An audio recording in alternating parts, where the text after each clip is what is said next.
Alright, so because it's the holidays right now, one thing that I was very curious to see is if it is worthwhile to get a refurbished iPad. So I went on Amazon and I looked for a refurbished iPad Air because I've been wanting to get one of the iPads with the M series processors. It really came down to just trying to decide whether I wanted an M1 or an M2 based iPad Air, and I decided to just go with the M2. Ended up paying $470 for this thing, and this is the 128GB version.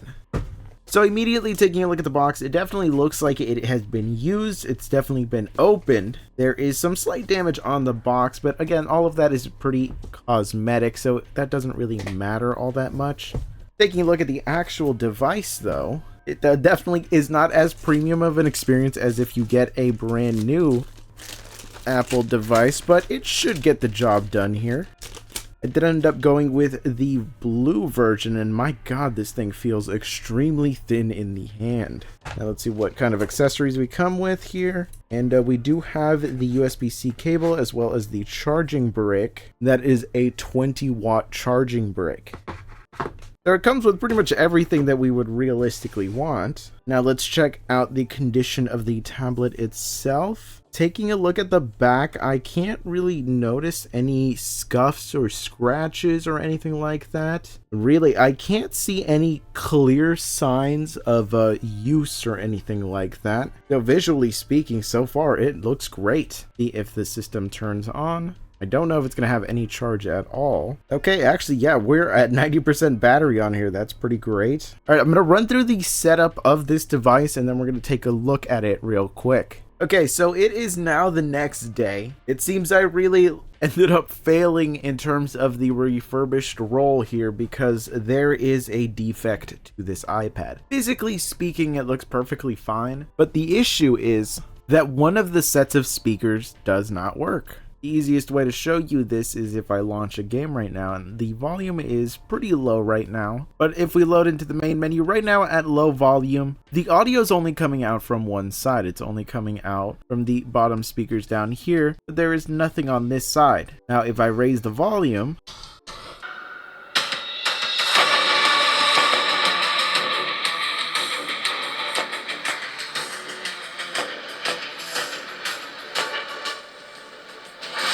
if you could hear from the main menu music there, right up into the microphone, you should hear that the speakers over here on the left side are making a popping sound. There is no actual audio coming out of it outside of just this horrible popping sound. Now at low volumes, you don't really hear this. It doesn't really happen at low volume. You will only hear audio from one side. But once you get past a certain volume threshold, it starts to happen all the time. And it's even worse when you're actually watching something or playing anything, because the more dynamic the sound is, the worse it actually ends up sounding. So that is really unfortunate there, especially since I didn't really get all that much of a discount here. Really, the main thing about it was the fact that this was the only way to get one of these iPads right now before Christmas. And if everything about this thing was perfect, I wouldn't really care too much because at least it looks brand new, it would have functioned brand new, but since those speakers are not working, I'm going to have to return this. So I am going to have to package this thing up and get it ready to send back. I'm going to have to try my luck with trying to find another iPad available. But before we do all that, I do want to actually check out the performance that we have here. And I pretty much ended up spending quite a bit of time trying a few games on this specific iPad because the main thing that makes this different from the iPad 10th gen isn't just the fact that it is a overall thinner device. There are some performance differences between the two systems. This is rocking the Apple A14 processor,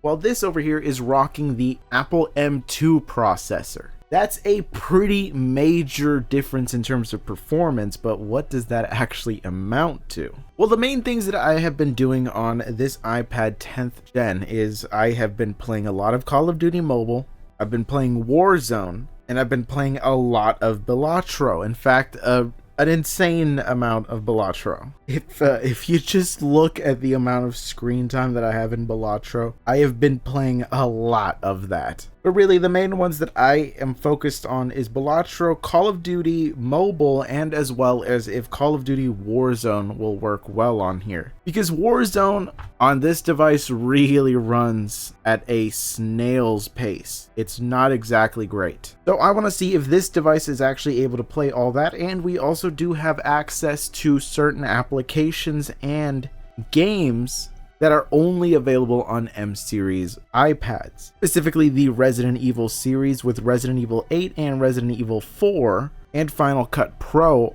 are all actually able to run on here. But I want to see what that actually means. So at this point, it's been almost 2 weeks that I've been using this iPad. I did not end up returning it as quickly as I was expecting to, and it mostly has to do with the fact that it is a really great performer. I've put in a lot of hours into Call of Duty Mobile on here, and it is great, but that's not too surprising since Call of Duty Mobile runs at a locked 60 FPS on just the standard iPad. So while the M2 processor in here is far more powerful than the A14, it effectively doesn't mean anything in Call of Duty Mobile. Both chips will run the game at its highest graphics settings, and it'll be at a locked 60. Both are great experiences, but there is a major price difference between the two of them. The performance was impressive in certain aspects though, specifically in Call of Duty Mobile's Battle Royale game mode. On every other device that I've owned, this tends to give me some problems just in running around in the open world areas and getting into more densely populated situations. Call of Duty Mobile's Battle Royale map is by no means gigantic. It's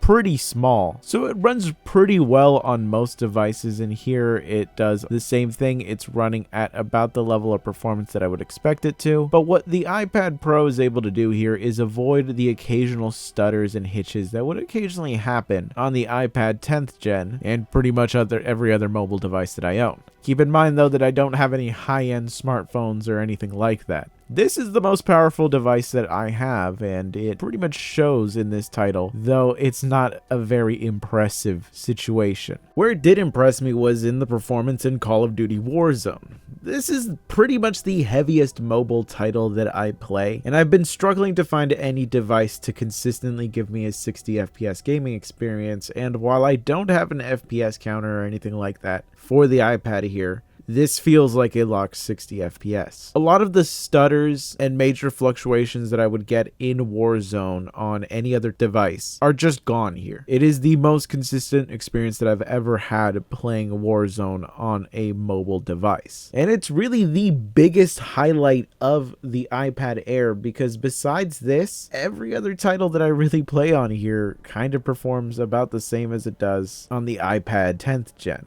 Funny enough though, my most played game is Balatro, a title that will run on pretty much any device. And it does kind of ground me when it comes to this iPad versus the regular iPad. I do think that the iPad Air is in kind of an awkward spot where it's very much limited by the fact that it shares so much similarities with the iPad 10th gen.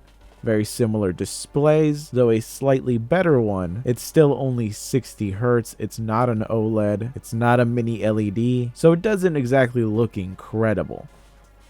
And I think that that M2 processor would really be able to flex its muscles if it had a higher end display. Even a 90 Hz display would make a huge difference here in terms of letting it differentiate itself from the regular iPad. Because unless you're playing very specific heavy titles, you really don't need the performance that you get out of the M2 here. Sure, it does give you access to a wider library of titles that you can play, but I don't think having access to Resident Evil 7 and 8 and games like Assassin's Creed Origins is going to really make you consider buying the iPad Air over just the regular iPad. There just doesn't seem to be enough titles to justify it though. I mean, personally, I would probably get an iPad Air just to play Call of Duty Warzone. But I recognize that that's a very gamer brain move on my part, and the vast majority of people aren't really going to consider spending that much more money, pretty much double the cost, just to play one game, especially when a incredible title like Balatro here runs on pretty much anything. And while I think that the Apple Arcade subscription does come with a bunch of garbage, it has such a wide selection of titles that will run on pretty much any kind of device, so you will always have something decent to play. I just think that a lot of the performance of the iPad Air does go to waste And I would love to see an updated version with a 90 hertz display. I mean, I recently picked up a tablet from Walmart that was $180, and that has a 90 hertz 1440p display. There's just no reason for iPads to be released at all with only 60 hertz panels. But there are some more features of this tablet that I want to take a look at. Specifically, I know they have a kind of desktop mode, so I want to see what kind of gaming we could do on that. I'm just waiting for a USB-C dock to get here. Although, now that I think about it, I might actually be able to use the one that I used for my Steam Deck. I need to find that thing. Well, I'm going to do that, so I'll talk to you guys in the next one. Now, I pretty much got to finish messing around with this thing so I can pack it up and return it, and hopefully get myself one that isn't broken.